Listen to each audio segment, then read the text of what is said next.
Welcome to the Tom the Treeman Show. You on the radio with Tom the Treeman? Tom, it's Russ Still. Hey, Russ, how we doing, sir? I'm good. You? All righty. Hey, I was actually playing a couple of your songs. I don't know if you. I was actually playing a couple off the YouTube. I know you sent me a few free ones, but I wanted to see the actually the musicians and see how the band goes together and stuff. And I thought the YouTube channel and the reverberation was perfect. Cool, great. So, what did you watch? Actually, the you guys were at a country bar, and I could probably actually pull it right back up. It was for 7. Oh, it's like snippets of a couple of different yes, songs? sir. Yeah, it was like 7 minutes long. I played about three or four of the songs. Yeah, I thought it was really good to. You got actually a pretty big band, which I'm pretty surprised about. And I don't, seven piece. Did you always start off like that? You know, I like big bands. Back in the day, when I first started playing, it was always like a 4-piece kind of ensemble. But even early, I was in a band that had 6 people in it. And for a couple of years, that ended about a year ago, I was with an Allman Brothers tribute band. Okay. And we had 9 people. I just like a big sound. Well, it takes a lot off you. You're singing, it makes it a little bit easier. You got all the people surrounding you. It makes you actually sound much better. Well, yeah, listen, if I was just up there by myself, you wouldn't want to hear me. The guitars turn up loud, and, it just looks like I'm doing what I'm doing. I'm really not playing or singing at all. It's all tracks. You're lip syncing like Milli Vanilli up there now. Exactly. We're talking to Russ Still and the Moonshiners. First of all, Russ, what made you come up with the idea? First of all, I thought I liked the idea of moonshine. I like moonshine myself. I mean, good for you. Yeah. I bet you do. Yep. You need that when you're getting your fireworks blowing up on you. Oh, definitely. Obviously, you got to see those nice videos that I do, huh? I did. That was awesome. What was the thing he was beating on your back? That was actually. I had a plate that was sitting on my back of tacks. Tacks. Yes, sir. Oh my God. Yeah.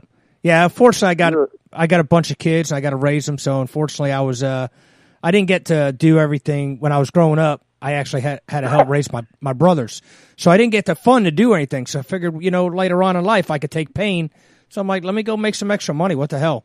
And what have you got? Your pain threshold is like through the roof. Oh yeah, definitely. There's actually I stubbed my toe and I'm down for like 3 days. They're actually, believe it or not, the worst. Well, I'm going to say worse because it made me bleed more. And I know this ain't this is more your interview than mine, but I'll throw a couple out there. Obviously, you watch my videos. It's all good. It's all good. We're having fun. I actually did. I put 98 leeches on my back, and they. Oh my Lord! Yeah, and actually, when we got done, they were supposed to. They're supposed to stop bleeding. Well, it didn't stop bleeding, so I actually had to go to the doctor. They had to send me to the doctor, and they had to put a needle in every hole.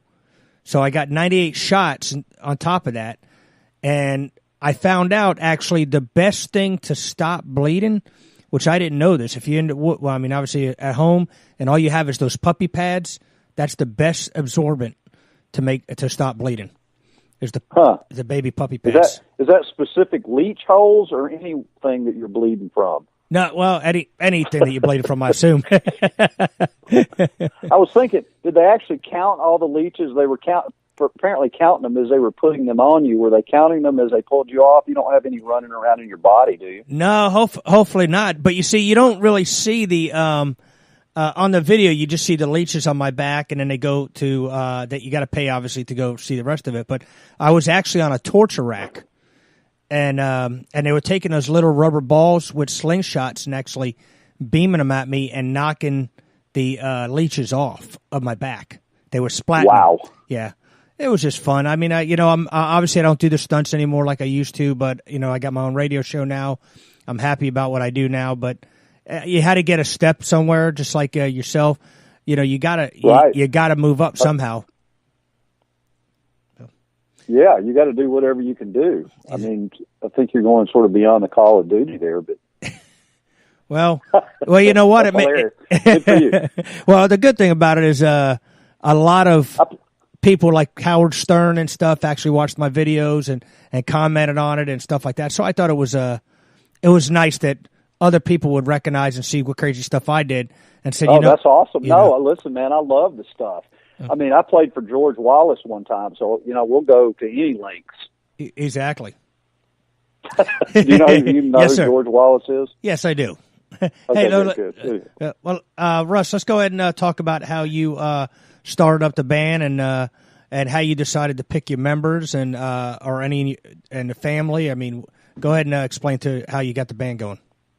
Yeah, sure. Well, it goes back. I mean, I've been playing in bands for, I say either too long or not long enough. It sort of depends on the day, but I've been playing music for a long time. Started playing in my first band when I was 15, and I'm a little bit older than that now. And I really started getting, and so I played in cover bands, bar bands, wedding bands, this Allman Brothers tribute band I did. I've just done lots of different music through the years, and I really got tired of and it's a lot of fun doing that kind of stuff, but the last long running gig I had was in a wedding band, and that was just sort of torture.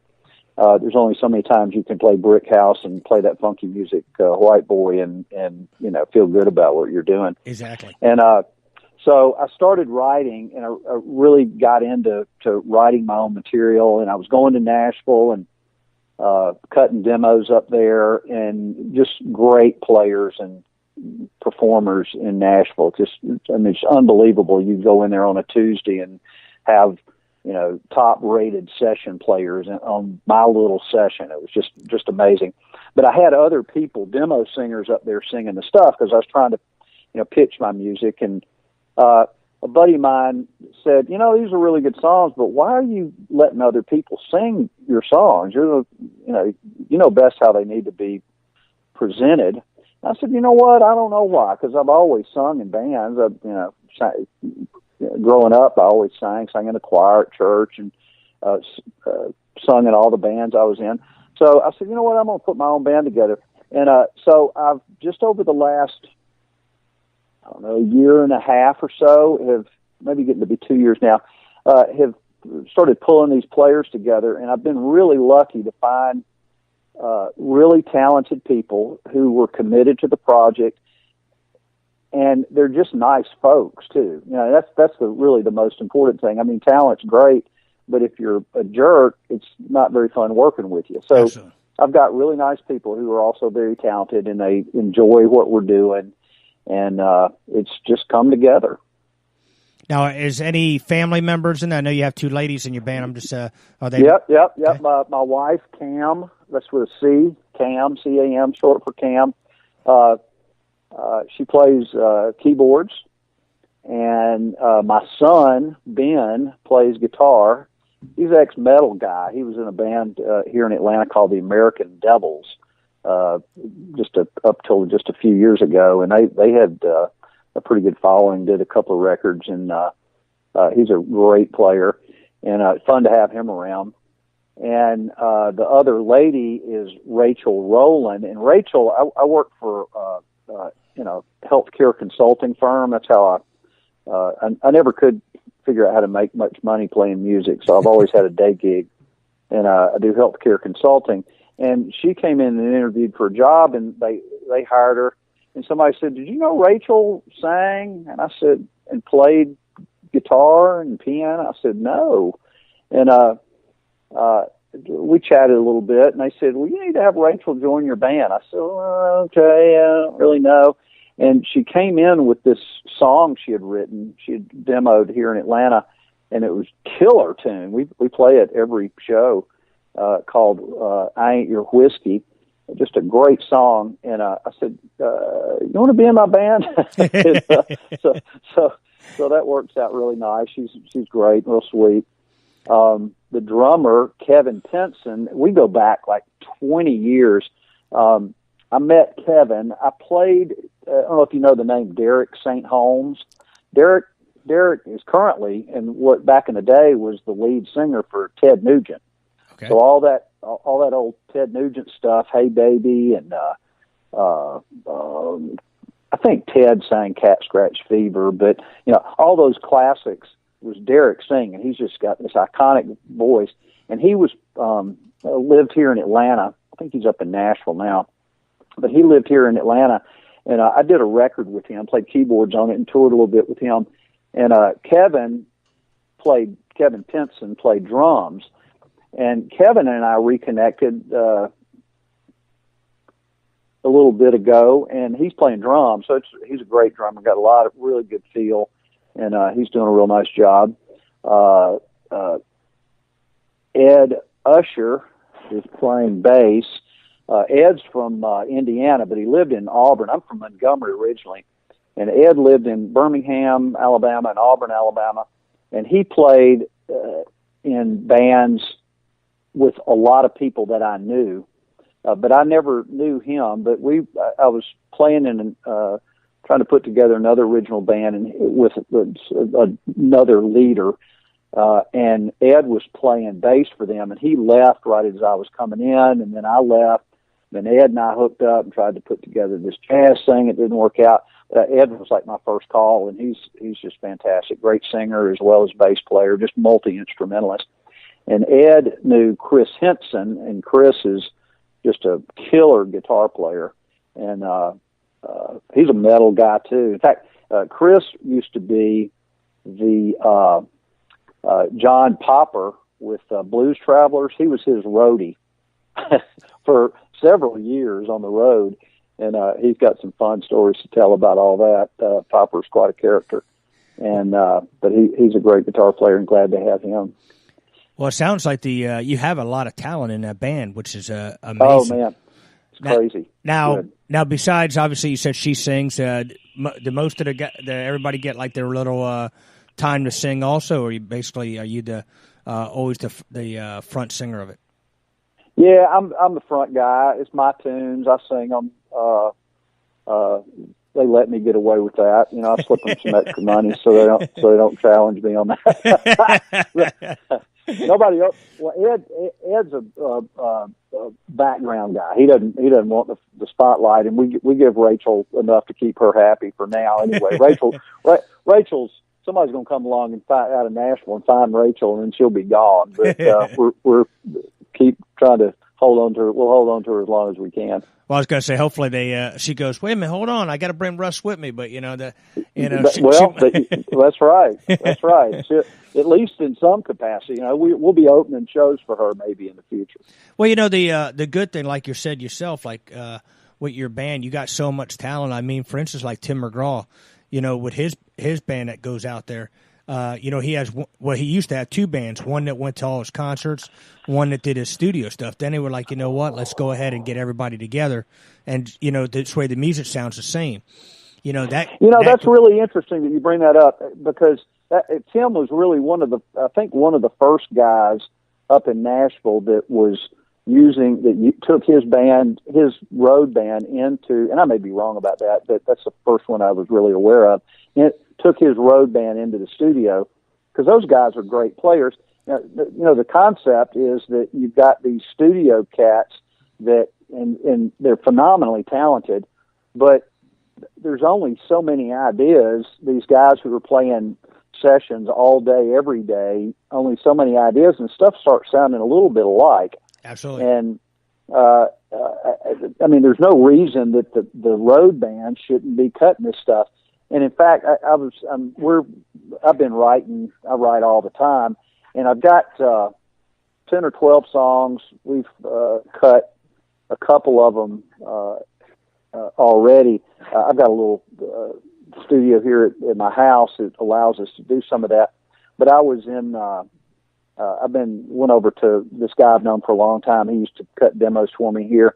A very talented guy, and I put down guitar and vocals. And I'm going to take my band into his studio to cut. Now, this guy's talented enough; he could do the whole thing. Right. But that doesn't give them any ownership in what I'm trying to do. I would much rather them feel a part of the project.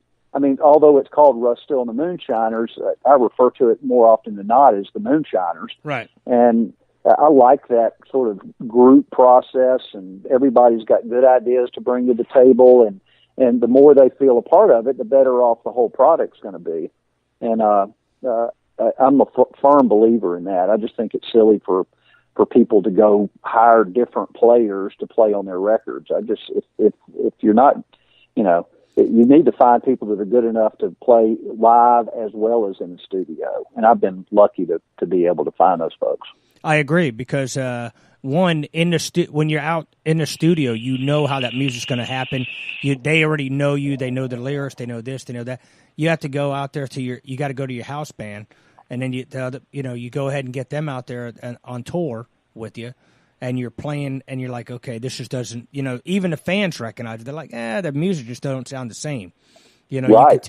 You could tell it, like, because you're trying to sing along. Yeah, he might be singing along, or she might be singing along the right way, but you're like, man, that don't sound like the radio version. That's right. That's right. But yeah, I thought that was a great thing when he decided to take his band and merge them together, because he was like, he would do his tour band outside, his house band, and then he would go inside a studio and record with somebody else. Well, he's like, you know what? Hey, this is where you have to go. This is what I'm trying to, the music set I'm trying to go with. Let me go with them. And then the good thing about it, like you said, if somebody changes something, that guy's on tour with you. So you both know what you did in the studio. So I think it's a great thing. And there's the money factor too. I mean, you can go in the studio and hire these guys. And again, no disrespect to them, because they're all great players. Right. But to take your band and give them an opportunity to make that extra cash means a lot too. Absolutely. And then that's like you said too, you give them the credit. Give them the credit of the great sound behind it. So I think it's a great thing.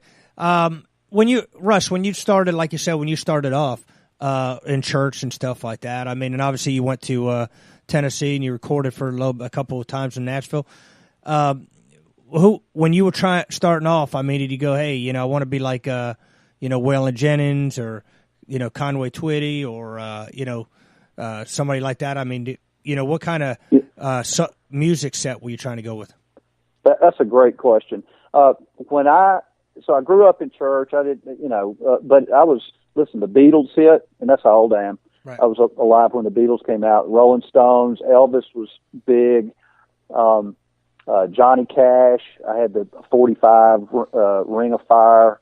But when I really started, I sang in the choir. I took piano lessons. I'm a keyboard player really by trade for the last, for the last 40 years I've been playing in bands. I've been primarily a keyboard player. But I front and play guitar now. But I took piano lessons for 4 or 5 years. Started taking guitar lessons, but I didn't really like what the guy was teaching me. But when so at that place, when I was 13, 14 years old and really kind of learning to play guitar, I wanted to be James Taylor. James Taylor is like my hero. I mean, I just really dug that. Those early records on the Apple label were really cool. And I really liked those West Coast singer-songwriters, Jackson Browne. The Eagles kind of fell into that category.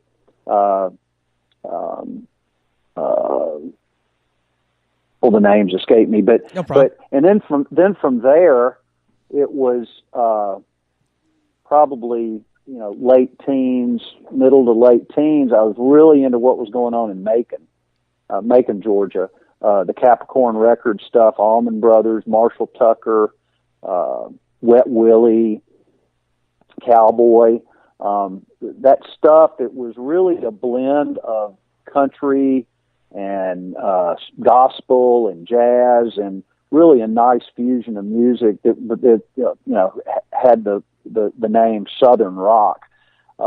Leonard Skinner, I guess, fell into that category a bit. Really dug that stuff, and I had some periods where I jumped off and got a little into the more progressive rock, like Yes and King Crimson, and I went came in a little bit and really dug Steely Dan for a while, and I've sort of been really all over the map, but I bring all of that to what I'm doing. Right. You can't. The influences just stay with you. I may not recognize them specifically in a song, but some people say, "Oh, this is the John Cougar song." My band go, "Yeah, this is the John Cougar song." Okay, well, I don't think it sounds like John Cougar, but if it sounds like John Cougar to you, that must be what it is. Exactly. And I'm trying to do. I try to keep it fresh. I'm not trying to copy anybody. It's Russ Still music. I tend to be have a lot of changes for the most part in my songs, and I think that I can't write on piano because it's way too complicated. I stretch out too much, so I write primarily on guitar. But I still bring that melodic sense to the process, and different chords and interesting things to do in the chord structure and the arrangements and the words. I like to be. If you've listened to my stuff, I like to joke around in my lyrics. I've got some fun songs, and even within the songs that the ballads are pretty straightforward divorce songs, but the rockers usually have some fun lines in them, even if they're not funny throughout. Yeah, I actually heard when I was doing those cuts, I heard you said Walmart in there, and I was laughing about Walmart, that. Yeah, Walmart parking lot. Yeah. I found my one true love in the Walmart parking lot. So I was like, somebody said, "Aren't you worried about Walmart getting upset about that?" I said, "Man, if Walmart calls me about my song, then I'll feel like I've made it at that point." Exactly. They recognize you. Yeah. Well, Russ, go ahead and if you wouldn't mind, I know you talked about you had some time constraints, so go ahead and let everybody know where they can find you at, where they can find your music, your website, and everything. Go ahead, it's yours. Sure, it's russstill.com, RUSSSTILL.com. Lots of information. Well, if you sign up, you give me your email address, I'll send you 3 free songs and access to exclusive access. I don't think you can find this on YouTube, to the video for Walmart parking lot. We shot that guerrilla style in a Walmart store. We didn't ask any permission. We just went in. First, we went in with GoPros attached to baby strollers, with the big camera in the baby stroller covered up by a blanket. And we shot GoPro for a while, and then we said, well, we've got all we can do there. Let's bring out the camera. And so we had the camera guy had this camera on a balancing, I forget what they call it, this balancing thing to keep it steady. And we were shooting just in the middle of Walmart. Customers walking by, employees walking by. Nobody said a word. Hilarious. And we actually went out in the parking lot and set the band up and lip sync. We had the tape rolling for reference, right? And lip sync the song and recorded the band playing in the parking lot. And nobody said a word to us. So we were sure we were going to go to jail, or the police would come and ask us to move along, but nothing. So anyway, 3 free songs in the Walmart parking lot at russstill.com. You can buy the CDs there. I've got 3 CDs. The most recent is White Lightning, which is also available on iTunes and CD Baby and Amazon and all the places you would normally go to buy your digital music. You can also hear us on Spotify and all the regular streaming services. All right, Russ, it was an honor speaking to you. Now, I seen a couple of where's your next show? Where are you going to be at this weekend? We're going to be we're off this weekend. Next weekend, the 30th, Saturday night, we're at Smith's Old Bar in Atlanta. Very cool venue in Midtown there. The next day, the 31st, we're doing a benefit fundraiser for the oldest public radio station in Atlanta, Radio Free Georgia, WRFG. It's going to be a great day of music. 5 bands at Park Tavern at Monroe and 10th, also in Atlanta. And then really we're just set time aside to go in and finish up these tunes. It's been a little over a year since our last record was released, and I'm itching to get these